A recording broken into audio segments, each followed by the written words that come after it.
far and away the hottest selling video game in history of, I don't know, ever. Grand Theft Auto 5, now 10 years later, has over 185 million games in circulation with more than $8 billion in revenue since it came out. Well, Grand Theft Auto 6 is set to debut a little over a year out, and they're already anticipating a $3.5 billion opening sale.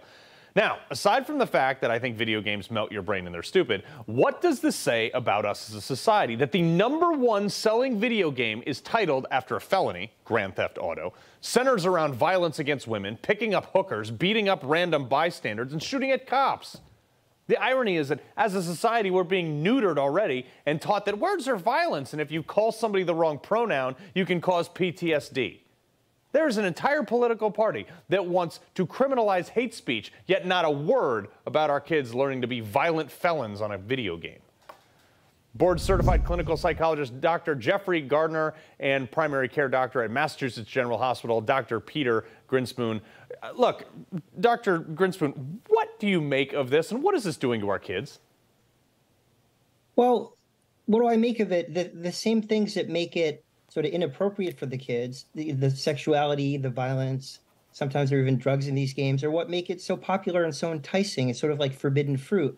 And I worry mostly about the violence and about how kids can get really desensitized to violence. I also worry about these games are so engaging and compelling. I worry about the addictiveness. There are other injuries you can get, like thumb injuries, carpal tunnel syndrome, tennis elbow. There are a lot of insomnia, obesity. There are a lot of health problems with video games, but this video game in particular, I agree, is very violent and very sort of sexualized. And, what happens is the older kids play it because there's an age restriction, but then the younger kids sort of tag along and watch it and get really exposed to it. And I don't think it's very healthy at all.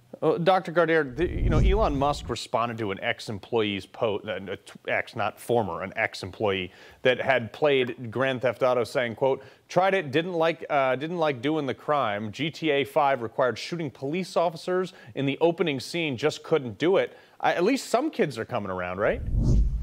Yeah, and what this all comes down to, the good doctor is right. I mean, there are so many concerns about, if all you do, if your diet is all about video games, violent video games, these are things over time that keeps you from interacting with people, perhaps in more appropriate ways. And so, if nothing else, there are health issues because you're not going out, you're not playing, you're not being physical in a way that's appropriate with regard to exercise.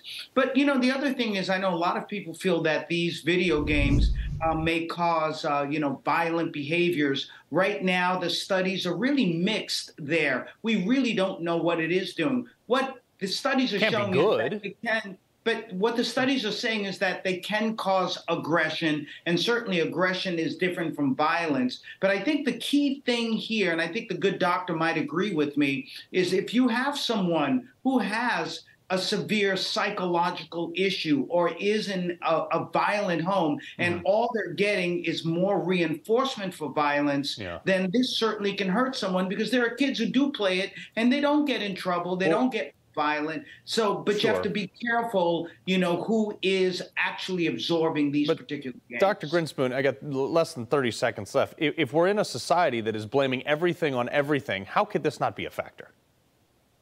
Well, it is a factor, but, it's just important to educate people and to hopefully get these kids to play in moderation.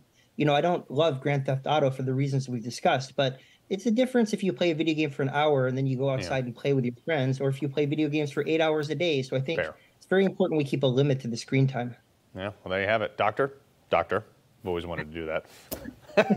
Thanks, guys. I appreciate it.